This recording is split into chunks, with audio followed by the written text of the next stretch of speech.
Aujourd'hui, on s'attaque à une blessure que presque tout sportif connaît par cœur, mais on va la regarder sous un angle complètement différent.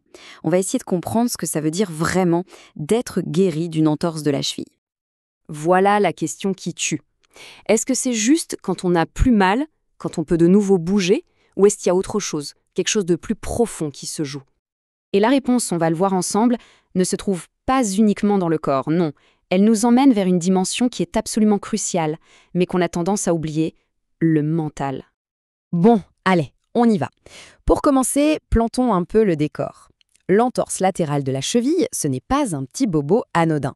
C'est un vrai fléau dans le monde du sport. Ce qui est vraiment marquant ici, ce sont les chiffres.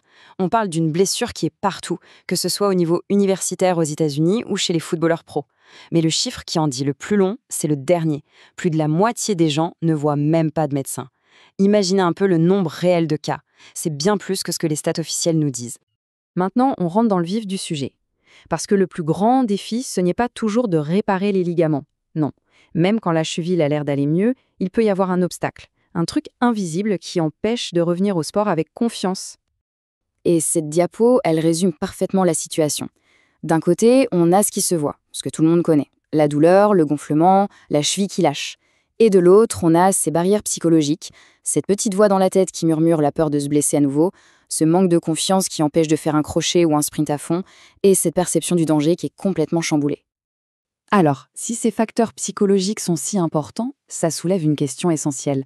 Comment on fait pour les mesurer? Comment on peut quantifier de manière objective si un athlète est prêt dans sa tête? Eh bien, la réponse, c'est cet outil qui est au centre de l'étude, l'échelle ALR-RSI.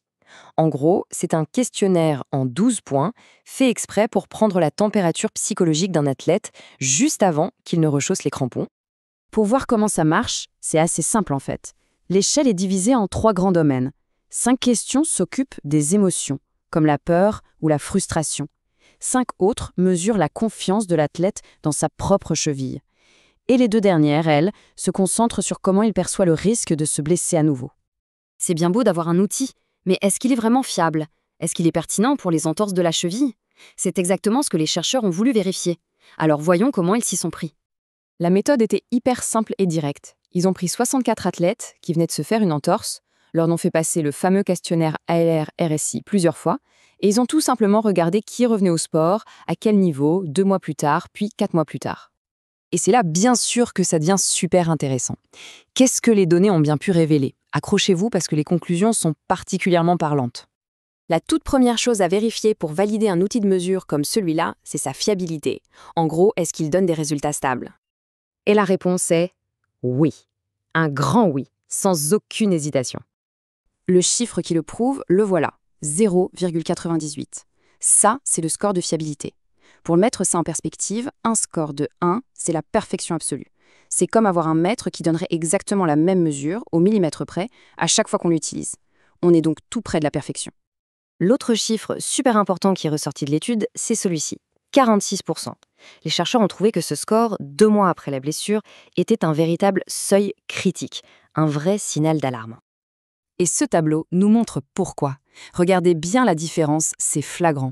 À 2 mois, les athlètes qui étaient revenus au sport avaient un score moyen de plus de 60%. Par contre, ceux qui n'étaient pas encore revenus, eh bien, ils stagnaient à environ 40%, donc bien en dessous de ce fameux seuil de 46%. L'écart est énorme et statistiquement, il est plus que significatif. Alors, concrètement, qu'est-ce qu'on fait de tout ça? Qu'est-ce que ça change pour les athlètes, pour les entraîneurs, pour les kinés? Eh bien, ça a des implications vraiment importantes sur la façon dont on devrait gérer une rééducation. Cette citation des auteurs de l'étude, elle résume tout.